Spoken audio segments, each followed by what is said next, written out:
hello అందరికీ నమస్కారం తెలుగుదనం ఛానల్కి అందరికీ స్వాగతం సుస్వాగతం వాటర్ ప్యూరిఫైయర్లో ఉండే వాటర్ డైరెక్ట్గా తాగితే చాలా వేడిగా ఉంటాయి సమ్మర్లో అందుకే మన ఇంట్లో ఉండే రాగి బిందులు కానీ మట్టి కుండలు కానీ రెడీ చేసుకొని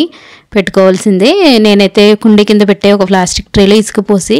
చక్కగా నీళ్ళతో తడిపేస్తున్నాను మట్టి కుండకైనా మనం సేమ్ అలాగే చేస్తాం కదా మట్టి కుండలు ఎలా అయితే చల్లగా ఉంటాయి రాగి బిందులో కూడా అంతే చల్లగా ఉంటాయి అన్నమాట అలా ఇసుక అప్పుడప్పుడు తడుపుకుంటూ ఉండాలి మధ్య మధ్యలో కూడా అప్పుడే చల్లగా ఉంటాయి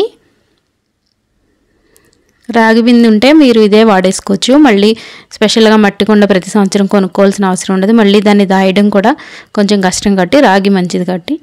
ఇలా వాడుకోవచ్చు నేనైతే కర్చీఫ్ తడిపేసి అది ఊడిపోకుండా ఒక పిన్నీస్ పెట్టేస్తున్నాను అనమాట బిందె చుట్టూ పెట్టాను దాన్ని అప్పుడప్పుడు ఇలా తడుపుతూ ఉంటాను మనకి వాటర్ చల్లగా ఉంటుంది ఫ్రిడ్జ్లో వాటర్ తాగి మన ఆరోగ్యాన్ని పాడు చేసుకునే కన్నా ఇలా కుండలో కానీ రాగి బిందెలో కానీ తాగితే చాలా మంచిది ఈ వీడియోపై మీ కామెంట్ చెప్పండి థ్యాంక్ యూ